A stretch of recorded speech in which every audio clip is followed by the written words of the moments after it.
This is Blumhouse. This is Blumhouse with the Halloween franchise.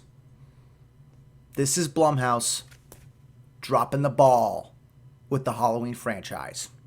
She's not the devil. She's the most beautiful woman in the world. I never said she was the devil! She's the most beautiful woman in the world. Oh, please don't hurt me. Alright, just got out of Halloween Ends, and it definitely ended the franchise. That's for sure. That's for damn sure. It definitely ended the fucking franchise. They ain't gonna be able to make a Halloween movie for another 10 years, probably, for how fucking horrible this one was. And, you know, I had high hopes. I had high hopes after 2018's Halloween. I thought that movie was really good. A great reboot, great reintroduction, great continuation, focused on Michael, you know, and they just blew it to hell. They blew it to hell with Halloween Kills, making an absolute nonsense film. And then they doubled down on that with Halloween Ends, making something that is completely ridiculous and just a complete waste of everybody's time, including the people that made it. I can't believe they were allowed to make this fucking film. First of all, major spoilers. If you haven't seen it, I recommend you don't see it ever, because it's not worth anything. But Michael Myers, you know, the star of the franchise, doesn't come into the movie until about 45 minutes in, 50 minutes in, roughly. That's how you know it's going to be a bad Halloween film. That's how all the bad Halloween films, you know, turn out. You don't see Michael until, you know, whenever the fuck, you know, 50 minutes in. And the movie revolved around a new character called Corey from Corey's House. We all remember Corey. Nobody gives a fuck about Corey. I don't know why you would create a new character, you know, give him a supervillain origin, and focus the movie around this new character that has nothing to do with the Schroeds, and nothing to do with Michael Myers. Why would you do that? Just make the movie about Michael Myers. What is so difficult about this? You know, Halloween Ends and Halloween Kills and this little trilogy, you know, just makes the Rob Zombie films look way better. You know, the Rob Zombie Halloween 1 and 2, those are like masterpieces compared to this trash, this diabolical trash. And, you know, it's funny, at the end of Halloween Ends, they actually put Michael Myers' body in a trash compactor, so, like, and you see him get all shredded up. So it really is the end of Michael Myers, apparently, even though it's not. They're just going to wait till people forget about this movie, and then they'll make another movie. What an absolute disservice they did to my boy Mikey. You know, I was good to you, Mikey. I wasn't really looking forward to this film, but I didn't think they could fuck it up this bad. I didn't think it could be this bad. And you know, I'm almost with the film at first. At the first, like, 5-10 minutes, I'm almost with the film. Because, you know, it's about this babysitter, Corey, and he's babysitting this little, you know, rich shit that is playing pranks on him or whatever. And it's Halloween time, and the little kid locks him in a room, and the babysitter, Corey, starts to get nervous and scared. He thinks Michael's in the house. He's getting paranoid and stuff because, you know, Michael Myers just killed people, you know, and he's still loose. So he's getting, like, nervous that Michael's in the house. I like the premise. It would have worked better if Michael was actually in the fucking house. He's not in the house at the beginning part of the movie. It's just Corey freaking out, and he freaks out so much, he accidentally pushes the kid he's supposed to be babysitting, you know, off a stairwell, and he falls down 3 stories and breaks his neck to his death. And then the parents walk in, they say, "What did you do?" And that's how Halloween Ends begins. And I see what they're going for. The presence of Michael Myers is making the townsfolk paranoid, right? It's making them want to kill themselves. You know, they can't go to sleep at night. They're getting all kinds of, like, insomnia, paranoia, that Michael Myers is around every corner trying to kill them. I get that idea. That's a good idea. Why didn't you actually, like, double down on that at the beginning part and actually have Michael in the house, and they still blame the kid, and the kid's like, "No, Michael was here," and it's like, "You're crazy. Michael's been gone for, like, a couple years. You've been crazy." You know, they could have did something like that. And made the kid like a real mental patient. I would have liked that premise more than what they actually did. What they actually do in this movie is so atrocious. It's so horrible. It's so disrespectful to the Halloween franchise, to Michael Myers, to women. Like, Laurie Strode's granddaughter, I forget her name, the main actress of the movie. You know, after you see this kid, this babysitter, Corey, accidentally kill a kid, if, you know, it goes forward about a few more years later, and then, you know, the main actress of the movie, I forget her name, Strode something, it's one of the Strodes, she likes him. She wants to fix him. I can fix him. He's my boyfriend now. I've known him for 2 days. He's my boyfriend now. I can fix him. That's the premise of this movie. One of the Strodes is trying to fix this dude who accidentally killed some kid. That's what we're going with. You know, that's the storyline. You know what I'm saying? I mean, I don't know much about red flags, but I'm pretty sure if, you know, you were in some kind of accident where you killed a child, I want to say it's a red flag. You know, I'm just going to throw that out there. There might be some red flags here. Just absolutely reprehensible. And it's funny, there's bullies in the movie, and the bullies are band geeks. I thought that was pretty funny. That was a funny thing. Because I'm still pretty sure band geeks are fucking geeks. You know, they're not going out there harassing people like this. But yeah, you got the Strode falling madly in love with Corey, a guy she's known for a grand total of 2 days, maybe 2 days. But she has a connection to him because they've both been through trauma. They're both broken people, so yeah, they're gonna love each other. You know, big mistake on her part, because Corey later on in the movie gets trapped in the sewers where Michael Myers is hanging out. Now, Michael Myers has been gone since Halloween Kills. He didn't get caught at the end of Halloween Kills, and he's just been living in a sewer for maybe 4 or 5 years. It's years later. So he's been down in a sewer, eating rats, you know, not taking off his mask for 4 years.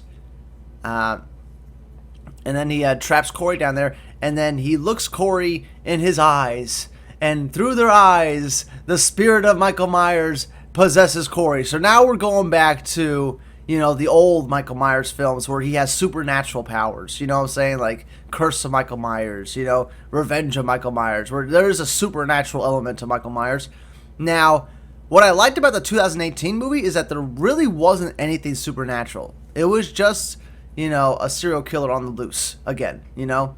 And in Halloween Kills, they kind of go down the more supernatural route by having him, like, you know, get up like Undertaker style and murder like all these townsfolk that were beating him up, right? You remember that scene in Halloween Kills? So it made him like super like strength for no reason, like, so there is some supernatural element there. But in this movie, they go full blown. He is possessing Corey somehow, you know? That's what they decide to go with. And I don't know at what point in the writing stages did somebody say, oh, this is a good idea. There's no way somebody was writing this movie thinking this was a good idea. There's no way. They were just writing this trying to get it done. You know, that's what it feels like. The whole movie feels like that. Oh, and more insults to Michael Myers. You know, later in the movie, Corey, you know, he's been possessed by Michael Myers. He starts killing people, you know, so he's, you know, he's not just an accidental killer that killed some kid. He's now a full-blown, like, fucking serial killer because Michael Myers looked at him in his eyes. So now he wants to go kill people. You can't make it up. You can't make it up, but these people made it up. You know what I'm saying? These people decide this was the story. This was the move for this movie. And, so, you know, Corey kills some people. He comes back to the sewers to get Michael Myers' mask so he can go and do the job himself. And it's so disrespectful to Michael Myers. He just goes right in those sewers. He's like, give me that mask, old man. He pushes, like, Michael Myers down. And he rips the mask off his face. And Corey leaves with the mask. And Michael Myers is just, like, laying there on the ground. And he does a sit-up. But, like, God, how much disrespect could you throw on my boy Mikey? You know what I'm saying? How much disrespect are we going to throw at Michael Myers? Unbelievable. Like, Michael Myers would take that. He would never take that, first of all. And, you know, the only time Michael Myers befriends somebody, they come back and they fucking beat him up and take up his mask. You know, no wonder Michael Myers wants to kill so many fucking people. You know what I'm saying? Everybody this guy lets in his life, they always betray him. All right? I understand, Mikey. But Jesus Christ, dude. Corey. Like, Corey. It's... Why are we associating the name Corey with the Halloween franchise now? It's almost as bad as Paul Rudd. I would say it's not as bad as Paul Rudd. Curse of Michael Myers was a pretty bad film. The producer's cut's a little better. But overall, Paul Rudd is so bad in that film, it just makes the film, like, unwatchable. Unwatchable. So, Halloween Ends, I would say, is just above Curse, maybe. You know what? I would put Halloween Resurrection above Halloween Ends. Because Halloween Resurrection at least, you know, had some semblance of honoring the canon. You know what I'm saying? Like, it shows you where Michael Myers was living. You know, it shows you that, oh, he had a little bed and he was eating some, like, canned food and dog food underneath the house this whole time type thing of where he was, you know, his childhood home. At least that sticks with the canon, right? That's exactly where Michael Myers would stay. And then he kills some teens. Cool. On webcams. That's fine with me.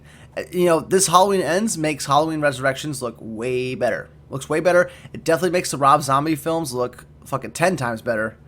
At least those movies were about Michael Myers. Like, you know, this movie had nothing to do with Michael Myers, really. 50 minutes. You never even see Michael Myers. That's a far cry from the 2018 Halloween movie where you see Michael Myers in the first minute. You know what I'm saying? Like, they kicked the movie off with Michael and the mask and stuff. And look at me, Michael. You know what I'm saying? Like, that was a great way to kick off Halloween, that first movie. You focus in on Michael, dude. That's how every Michael Myers movie should start. Every Halloween Michael Myers movie. But God. Now, I really hope they go back to the direction they had with Season of the Witch, where they just completely change stories. You know, they still call the movie Halloween, but they completely change the story and characters. It has nothing to do with Michael Myers. That would have been much better than what we got with Halloween Ends. God, the movie is bad. The movie was so bad. And yes, some cool little kills. I like the kills in Halloween Ends where he cuts off the radio DJ's tongue and he leaves it spinning on the record player and it messes it up. I thought that was very funny. It made me laugh. I thought that was very clever. But one of the kills made no fucking sense. One of the first kills Corey does is Strode. She works as a nurse, and she's mad because some other nurse got a promotion because she's fucking the doctor. That's what's happening. But how does Corey know that? She never tells Corey that that's what's happening at her work, right? So how would he know to go to their house and kill them? You know what I'm saying? How would he even know where they live? Like, you know what I'm saying? Like, they have absolutely no connection to Corey, yet those are the first people he decides to go stalk and murder. He has no connection to them. Other than, oh yeah, he got stitched up by the doctor. You know what I'm saying? That's it. That was the only interaction he had with that doctor. He got stitched up. And he decides to go kill them. And then you get a nice little Michael Myers kill with the girl. That's a flashback to one of the legendary kills where he pins them up with on the wall with the knife. It's a nice little callback to try to fool people, distract them from how bad the movie is. So we got to put in some stuff that fools you to thinking that there's something good here. Absolute disappointment. Really killed Halloween for me. I don't want to see another Halloween film for decades. I'm fine. I'm good. I'll go watch the Rob Zombie Halloween films. I'll go do that. That's what I want to do. Yeah. Absolute trash. If you like this movie, don't comment. Alright? Just don't comment. Save it. Keep it to yourself. If you hate this movie, go ahead and curse out the movie in the comments below. Subscribe if you enjoy these excellent movie reviews that I do off the cup, unscripted, for you, the fine folks on the internet. And we'll see you on the next one. Bye-bye for now. You need to get the hell out of here. Get out, scoot, skedaddle. Get the fuck out of Dodge.